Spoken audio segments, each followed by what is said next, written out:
मेरे प्रिय परीक्षार्थियों, स्वागत है आपका मेरे चैनल हिंदी टीच एजुकेशन में।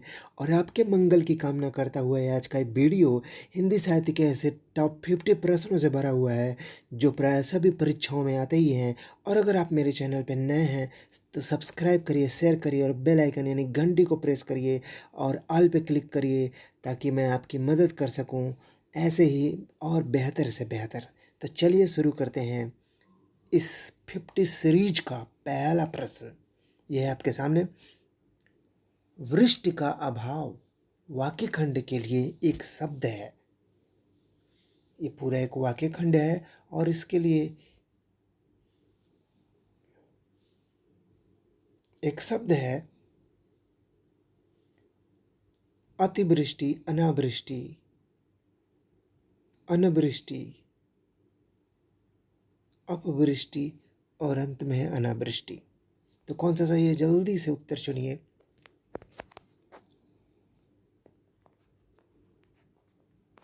अब तक आपका उत्तर आपके दिमाग में आ चुका होगा, तो मैं बताता हूँ कि इसका उत्तर होगा डी ऑप्शन, अनावृष्टि होता है। वृष्टि का अभाव खंड के लिए एक शब्द जो बना है, जो निर्धारित किया गया है, वो है अनावृष्टि। दूसरे प्रश्न की तरफ पढ़ते हैं। निम्न में से कौन सा विशेषण है? अनासक्ति विशेषण है कि अनासक्त विशेषण है कि आसक्ति या आदि? तो इन चारों को आप प्रयोग करके देख सकते हैं और अपना उत्तर चुन सकते हैं। और इसका सही उत्तर है बी, अनासक्त। तीसरे प्रश्न की तरफ चलते हैं। कौरव शब्द में मूल शब्द क्या जुड़ा हुआ है? यही पांडव और कौरव वाला कौरव, इसका मूल शब्द क्या है? अव है कि कौर है कि रव है कि कुरु है? कमेंट बॉक्स में उत्तर दीजिए तुरंत। और इसका सही शब्द है कुरु, डी ऑप्शन। कुरु शब्द से ही कुरुवंश के लोग थे ये कौरव लोग, इसलिए कुरु से कौरव बना है। तो इसे याद रखिएगा, बहुत बार पूछा गया है। अगला प्रश्न है, संकल्प शब्द में कौन सा उपसर्ग है? संकल्प शब्द में कौन सा उपसर्ग लगा हुआ है? अल्प, संक, सम या सत? इन चारों में से कौन सा उपसर्ग है? तो सही आंसर है, जल्दी बताइए कौन सा है? सी आंसर सही है, सम उपसर्ग से मिलकर बना हुआ है संकल्प शब्द। मोस्ट इंपॉर्टेंट प्रश्नों की ये श्रृंखला। पांचवा प्रश्न है, चश्मा शब्द किस भाषा का है? अरबी, फारसी, पुर्तगाली या तुर्की? चश्मा शब्द, जल्दी से ऑप्शन में से सही उत्तर पे आप ट्रिक लगाएंगे और इसका सही आंसर बी, फारसी। तो चश्मा शब्द फारसी भाषा से लिया गया है। अगला प्रश्न, योगरूढ़ शब्द किसे कहते हैं? योगरूढ़ शब्द किसे कहते हैं? ऑप्शन है, वे शब्द जो अलग होने पर सार्थक न हो। बी, वे शब्द जो अलग होने पर सार्थक होते हैं। वे यौगिक शब्द जो सामान्य से विशेष अर्थ देते हैं। वे यौगिक शब्द जो विशेष से सामान्य अर्थ देते हैं।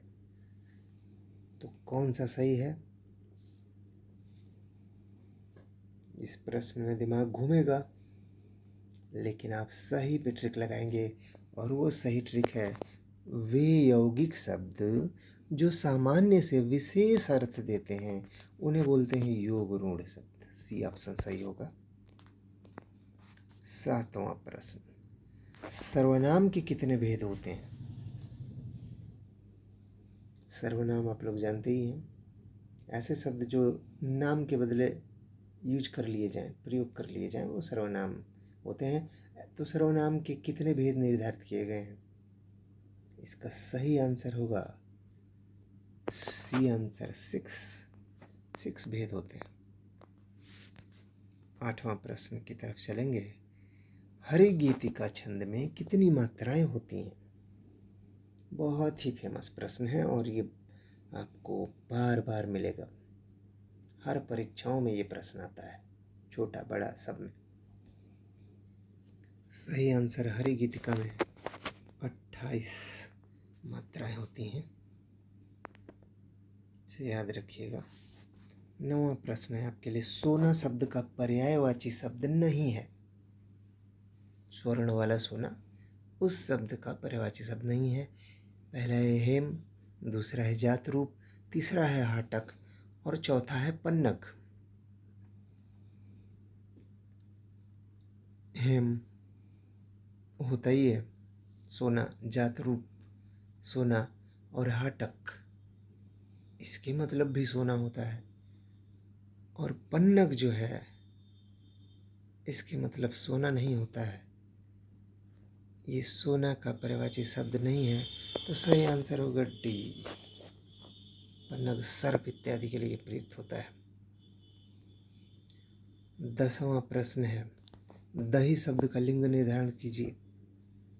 दही जो हम लोग खाते हैं वो पुल्लिंग होता है, स्त्रीलिंग होता है, उभयलिंग होता है या नपुंसकलिंग होता है? तो क्या होता है? दही। ये भी बहुत ही फेमस प्रश्न है। बी होता है पुल्लिंग।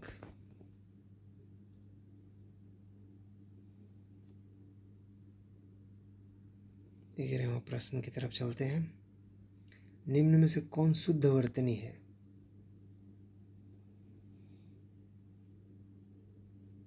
बताइए कौन सी है? विद्यार्थीगण, विद्यार्थीगण या विद्यार्थीगण या विद्यार्थीगण?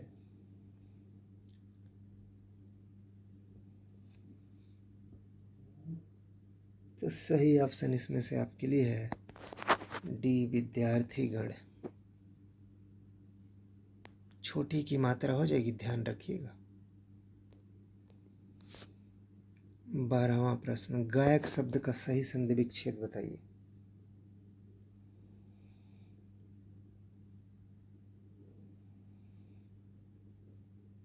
गायक शब्द में कौन सी संधि विच्छेद है? सही वाला। पहला है गायधानक, दूसरा गेधानक और तीसरा है गायधानक और चौथा है गाधानक।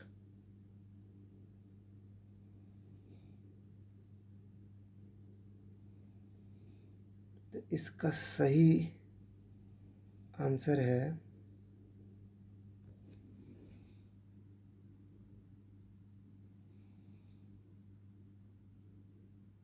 गायधानक बराबर गायक।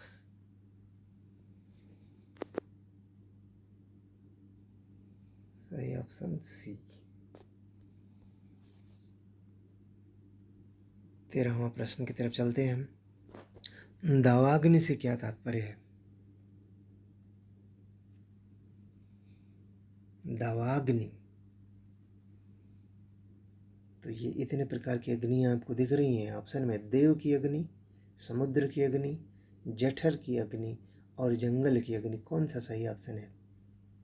दावाग्नि।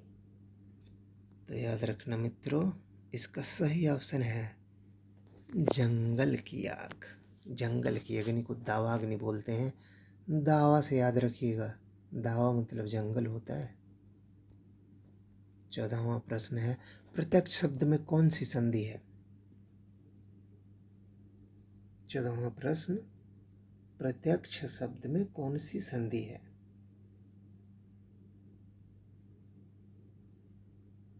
यण संधि, अयादि संधि, गुण संधि और व्यंजन संधि। ई का य बना हुआ है, आपको दिख रहा है, प्रत्यक्ष। तो ई का य बना हुआ है, तो जहाँ पे ई का य बनता है यण संधि हो जाती है। तो ऑप्शन होगा यण संधि। 15वां प्रश्न स्क्रीन पे। अजायब घर शब्द निर्माण की दृष्टि से क्या है? तत्सम है, संकर शब्द है, तद्भव है, अर्धदेशी और अर्ध विदेशी है।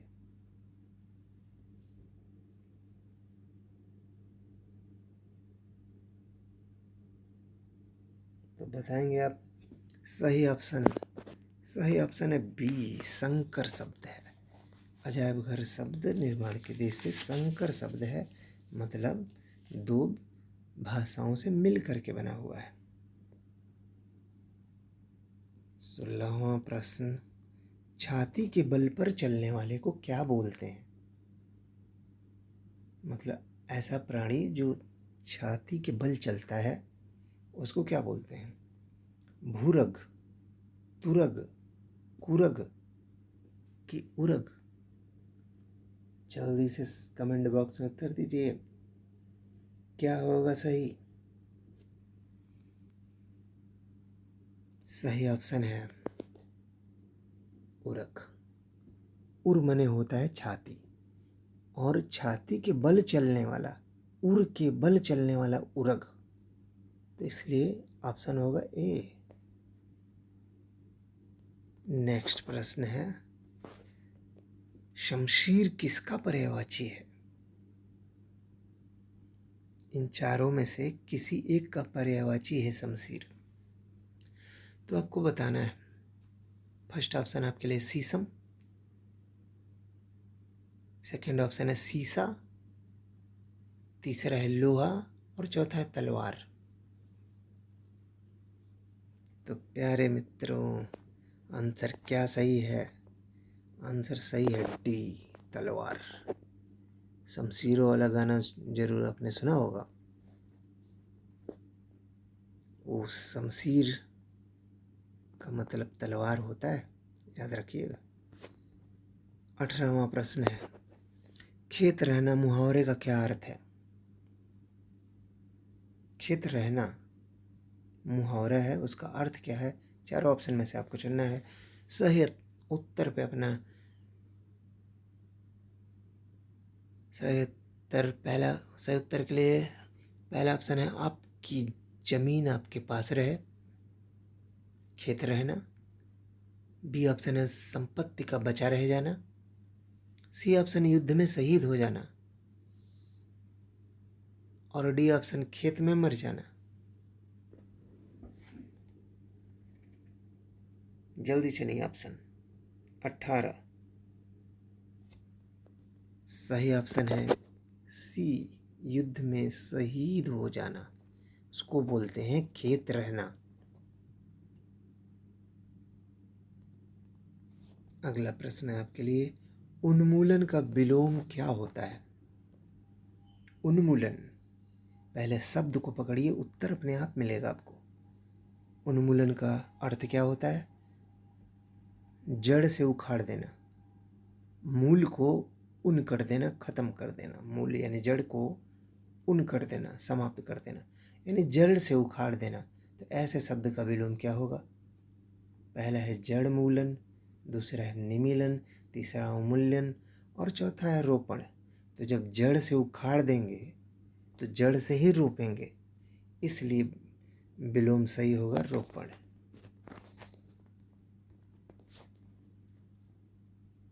अगला प्रश्न, हिंदी साहित्य में 10वां रस कौन सा माना जाता है? 9 रस आपने सुना है, और अगला है 10वां रस कौन सा माना जाता है? पहला है वात्सल्य, दूसरा है शांत, तीसरा है भक्ति और चौथा है अद्भुत। तो 10वां रस सही ऑप्शन वात्सल्य को माना जाता है। वात्सल्य रस को 10वां रस माना जाता है। बढ़ते हैं अगले प्रश्न की तरफ। 21वां है, ट वर्ग अर्थात यानी कि ट वर्ग में ट, ठ, ढ, ढ, ढ ये ध्वनि आती है। तो इनका प्रयोग काव्य के किस गुण में होता है? माधुर्य में, प्रसाद में, कांति में के ओज में? ट, ठ, ड, ढ, ढ ये थोड़ा कर्ण को कटु लगने वाली ध्वनियाँ होती हैं। तो इनका प्रयोग किस गुण के लिए किया जाता है? किस गुण की कविता या काव्य को सृजित करने के लिए किया जाता है। तो माधुर्य, प्रसाद, कांति और ओज। तो जहाँ पे ओज वाली बात आएगी, ऐसे शब्द अपने आप निकलने लगते हैं, तो ओज सही ऑप्शन है। 22वां प्रश्न, व्यतिरेक अलंकार कहाँ होता है?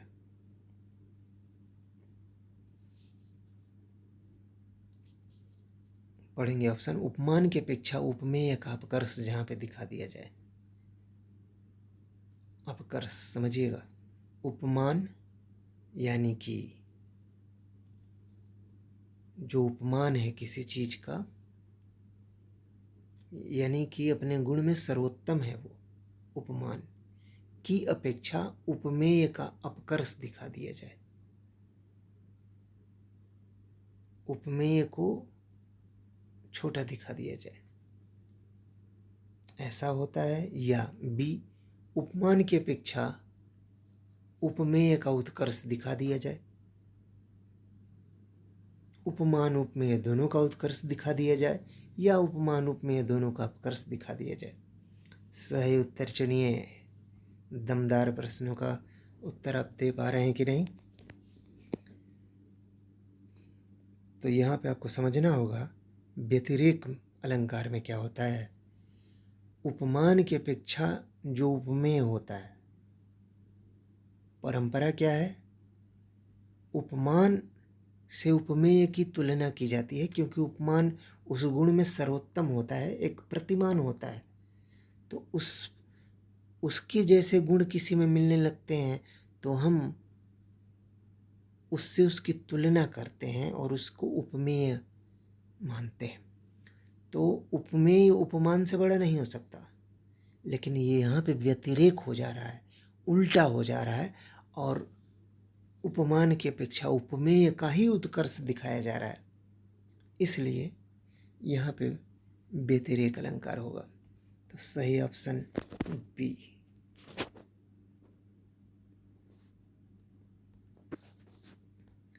23वां प्रश्न, संचारी भावों की संख्या कितनी होती है? ये तो बहुत ही प्रसिद्ध प्रश्न है और बराबर आता रहता है।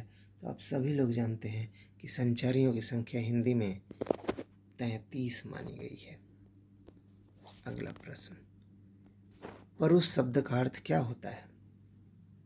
परुष शब्द का अर्थ क्या होता है? पहला नर होता है, या पर पुरुष होता है, या लोहा होता है, या कठोर होता है? ये भी बहुत ही प्रसिद्ध प्रश्न है। परुष शब्द आपको बार बार मिलता है एग्जाम में, तो सही आंसर होगा परुष मतलब होता है कठोर। तो ऑप्शन डी सही हो जाएगा। अगला प्रश्न 25वां, पसेरी शब्द का समास विग्रह क्या होगा? पसेरी शब्द समझ लीजिए। पसेरी शब्द मतलब वही, जब हम लोग मार्केटिंग करने जाते हैं, आलू प्याज खरीदते हैं, तो पसेरी में लेते हैं। उस शब्द का समास विग्रह क्या होगा? 5 किलो की सामग्री, बी ऑप्शन है 5 किलो का वजन, और सी ऑप्शन 5 शेरों का समाहार, और डी ऑप्शन 5 शेर का मानक। सही उत्तर चुनिए। सही उत्तर है सी, 5 शेरों का समाहार हो रहा है यहाँ पे। तो 5 शेर, शेर से मतलब है यहाँ पे भी केजी, और उनका समाहार मतलब इकट्ठा होना, एकत्र होना। तो 5 शेरों का समाहार पसेरी कहा जाएगा, इसका विग्रह होगा। 26वां है, छंदों के अध्ययन में पढ़ने वाले, यहाँ पे पढ़ने समझिएगा, छंदों के अध्ययन में पढ़ने वाले विराम स्थल को क्या कहते हैं? जब हम छंदों का अध्ययन करते हैं तो बीच बीच में, जैसे मंगल भवन अमंगलहारी, तो वहाँ पे हम रुक रहे हैं, विराम दे रहे हैं, तो ऐसे स्थल को क्या बोलते हैं? कामा बोलते हैं, गति बोलते हैं, सी ऑप्शन है यति बोलते हैं, या डी प्रस्थान बिंदु बोलते हैं। सही उत्तर क्या है चारों में से? तो प्यारे मित्रों, सही उत्तर है सी, यति बोलते हैं। अर्थात छंदों को पढ़ते समय जहाँ पे हम ठहरते हैं उस विराम स्थल को ही यति कहा जाता है। 27वां प्रश्न है आपके लिए, घनाक्षरी छंद का स्वरूप क्या है? वो मात्रिक है कि वर्णिक है कि आक्षरिक है, या इनमें से कोई नहीं है? घनाक्षरी छंद कैसा होता है? तो प्यारे मित्रों, घनाक्षरी वर्ण वाला होता है, वर्णिक। तो बी ऑप्शन सही हो जाएगा। 28वां प्रश्न है, खंडहर शब्द का तत्सम रूप क्या है? तत्सम रूप पूछा जा रहा है। तत्सम आप समझते ही हैं क्या होता है? वो जो तत् मतलब उसके सम्मान समान है, अर्थात जो संस्कृत के समान, अर्थात जो शुद्ध है, वो चुनना है हमको।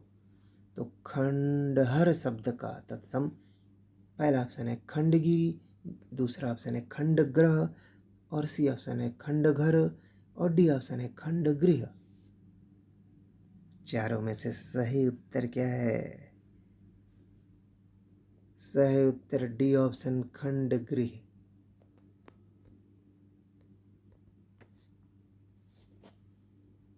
अगला प्रश्न, निम्न में से शुद्ध वर्तनी वाला शब्द आपको चुनना है। कौन सा शुद्ध है?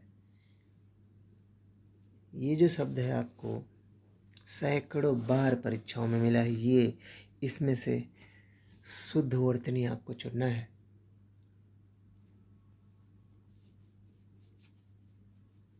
चारों एक ही जैसे आपको दिख रहे हैं, उन चारों में से कौन सा सही है आपको चुनना है।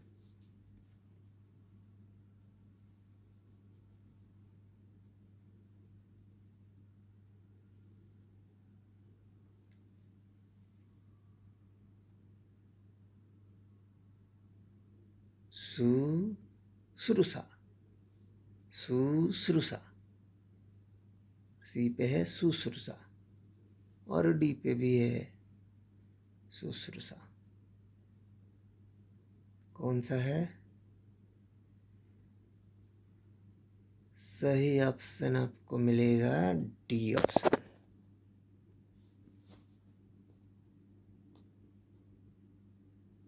तो इस प्रकार के अन्य और शब्दों का आप अभ्यास करिए, और क्योंकि वर्तनी बहुत ही इम्पोर्टेंट है, आती रहते हैं ऐसे प्रश्न। 30वां जो है, जो छीण न हो सके के लिए सही शब्द क्या है? जो छीण न हो सके के लिए सही शब्द चुनना है आपको। पहला ऑप्शन है अक्षित, बी ऑप्शन है अमित, और तीसरा है अक्षय, और चौथा है अनंत। जो छीण न हो सके मतलब जो समाप्त न हो सके,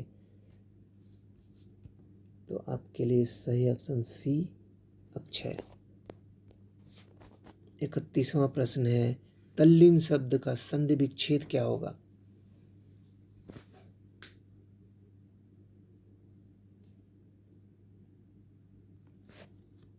अभी तक आपको अपने अपने उत्तर चुन लिया होगा।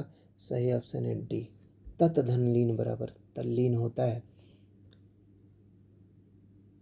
बहुत ही प्रसिद्ध उदाहरण है, ये भी बार बार आपको एग्जाम में दिखता है।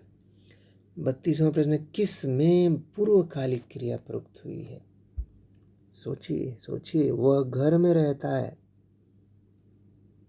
वह पहले ही जा चुके थे, वह हम खा चुका है,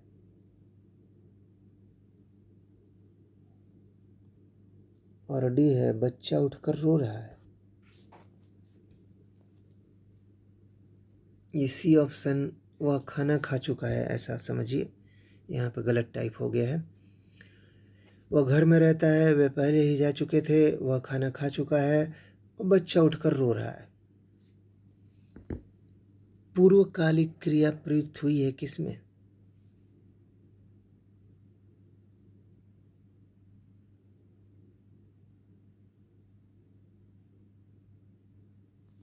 तो सही ऑप्शन आपने चुन लिया होगा, डी ऑप्शन, बच्चा उठकर रो रहा है।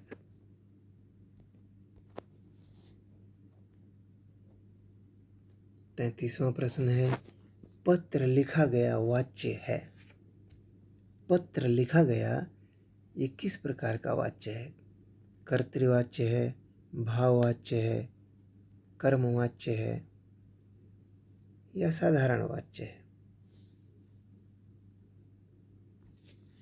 सही उत्तर आपके स्क्रीन पे सी है, कर्मवाच्य है इसमें।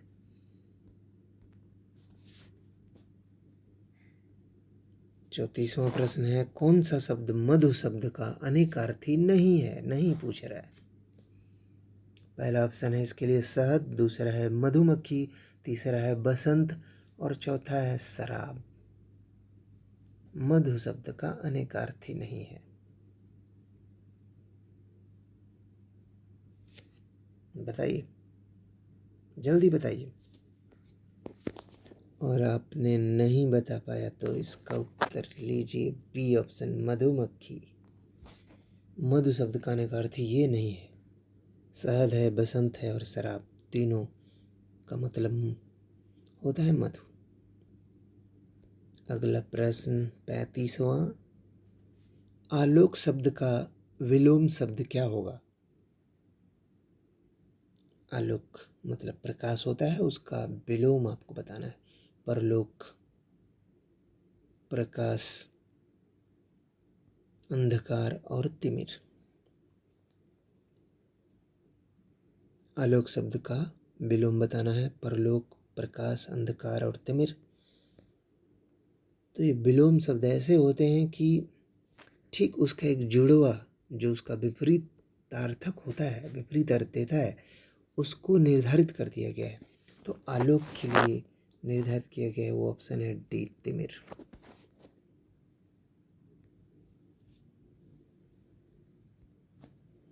36वां प्रश्न, कौन सा शब्द विदेशी भाषा का है?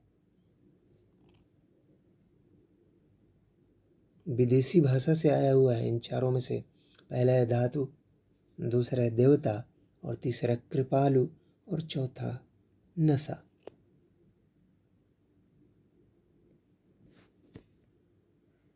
डी ऑप्शन आपको भी सही लग रहा होगा। नशा जो है वो विदेशी भाषा का शब्द है। 37वां प्रश्न, जो निष्फल ना हो सके के लिए एक शब्द है।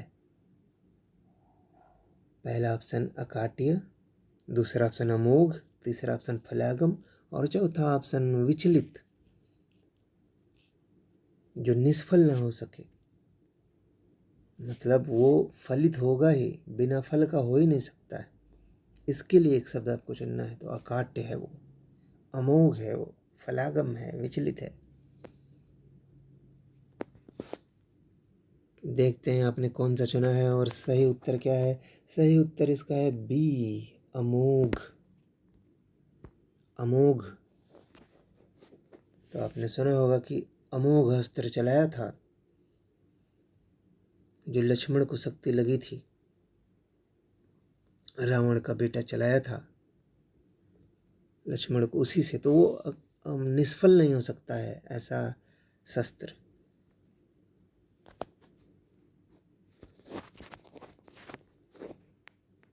तो बी आंसर सही होगा। 38वें प्रश्न पे चलते हैं।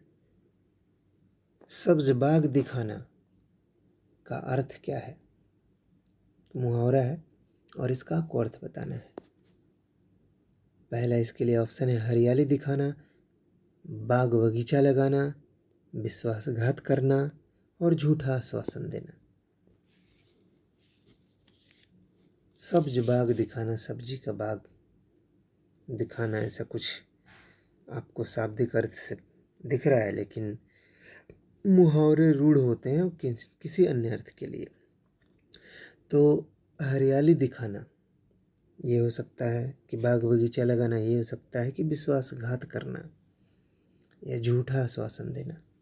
तो मित्रों सही ऑप्शन डी, झूठा आश्वासन देना। 39वां प्रश्न है, क्षण प्रभा शब्द किसका पर्यायवाची है? चमक, उजाला, जुगनू या बिजली? क्षण प्रभा शब्द किसका पर्यायवाची है? जल्दी से उत्तर चुनिए। और यहाँ पे जो सही आंसर है वो है बिजली। क्षण माने थोड़े पल के लिए, प्रभा माने प्रकाश जिसका होता है वो बिजली ही चमकती है।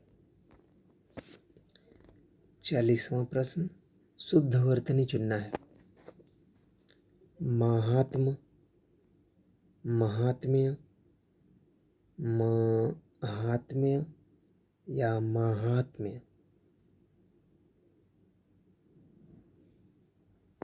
तो इसका सही वर्तनी है डी, महात्म्य।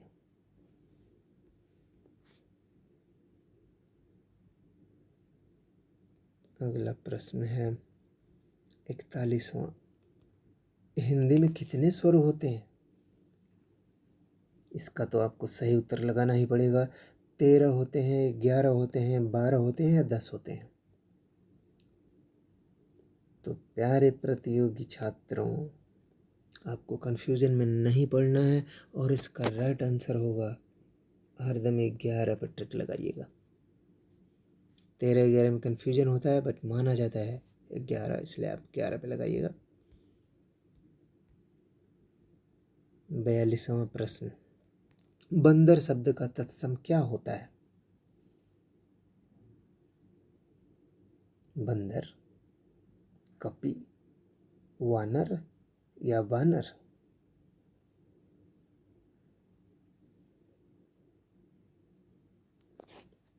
राइट आंसर इज हियर वानर।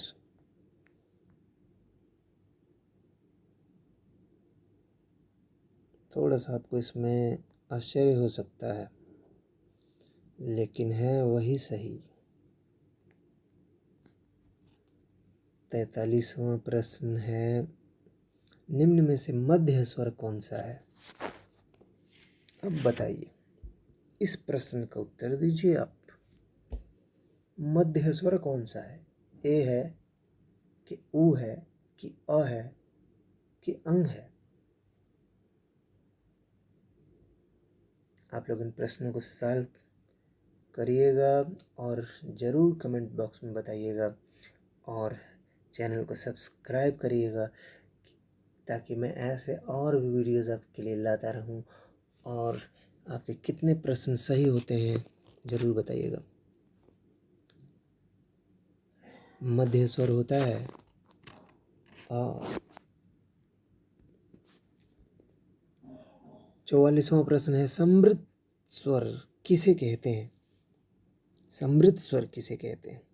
जिनके उच्चारण में मुख द्वार पूरा खुले, या जिनके उच्चारण में मुख द्वार लगभग बंद रहे, या तीसरा जिनका उच्चारण जीभ के मध्य भाग से हो,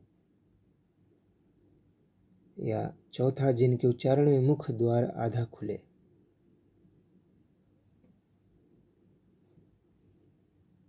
तो समृद्ध उसे कहते हैं जिनके उच्चारण में मुख द्वार लगभग बंद रहता है, मतलब थोड़ा थोड़ा खुला रहता है, ज़्यादातर बंद ही रहता है। और ऐसे स्थिति में जब स्वर निकलते हैं तो उनको समृद्ध स्वर कहते हैं।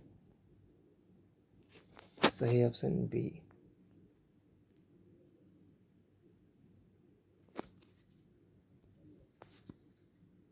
45वां प्रश्न, द्विगुण व्यंजन किसे कहते हैं?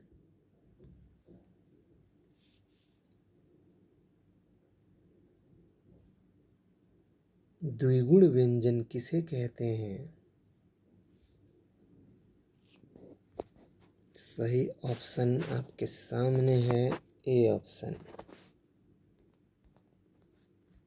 46वां प्रश्न है, री का उच्चारण स्थान क्या है? इसे सब आप लोग जानते होंगे, तालु, कंठ तालु, दंत या मूर्धा? री का उच्चारण स्थान आपको बताना है तो आपको याद होगा ऋतु रसाणाम तालु।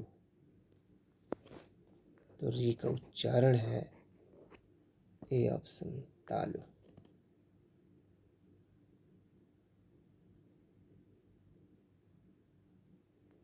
अगला प्रश्न है,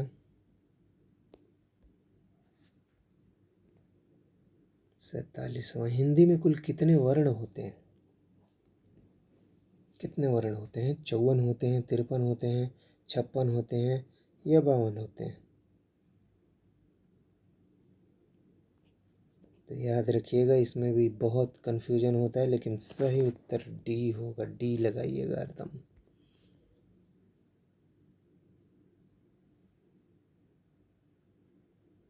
48वां। सरवरी किसका पर्यायवाची है?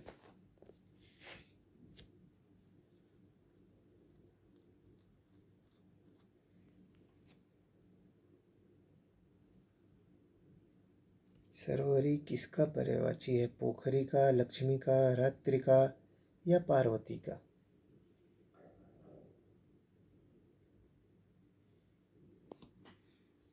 तो आप लोग इस प्रश्न का उत्तर चुनिए, कमेंट करके बताइएगा। वैसे इसका उत्तर रात्रि होना चाहिए।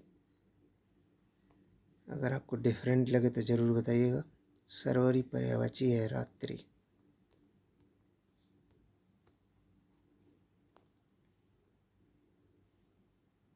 निर्वेद किस रस का स्थायी भाव है? ये भी बहुत पूछे जाते हैं, बहुत ही प्रसिद्ध। अगर पूछना होता है स्थायी भाव में से किसी को, किसी भी एग्जाम में, तो इसी को चुनता है। ऐसे ऐसे प्रश्न आपके लिए इस वीडियो में मैंने लाया। निर्वेद किस रस का स्थायी भाव है? तो वो होता है शांत रस का। सब लोग जानते हैं, आप लोग, शांत रस का निर्वेद स्थायी भाव होता है। और ये है अंतिम प्रश्न, 50वां। कौन सा शुद्ध वाक्य है? चारों में से आपको चुनना है। उसने एक मोतियों का एक हार खरीदा। उसने एक मोती का हार खरीदा। उसने मोतियों का एक हार खरीदा। उसने एक मोतियों का हार खरीदा। सोचिए सोचिए सोचिए और सही उत्तर को चुनिए। और वो जो सही उत्तर है वो है सी, उसने मोतियों का एक हार खरीदा। तो इस तरीके से शुद्ध और अशुद्ध वाक्य आते रहते हैं और ऐसे ही आपको चुनना होता है। तो प्यारे दोस्तों, ऐसे प्रश्न आप ज़रूर हल करके बताइएगा कि आपका कितना सही हुआ है। और कुछ डाउट है इसमें तो आप कमेंट बॉक्स में हमसे पूछ सकते हैं। आपको इसका उत्तर, आपके डाउट्स को क्लियर किए जाएंगे। और अगर आपको ये प्रश्न अच्छे लगे हों तो मुझे अब कहना नहीं है, आप ज़रूर चैनल को सब्सक्राइब करेंगे, लाइक करेंगे और शेयर करेंगे। इस तरीके की और वीडियो मैं आपके लिए लाता रहूँगा। तो गुड बाय दोस्तों, फिर मिलते हैं नेक्स्ट वीडियो में।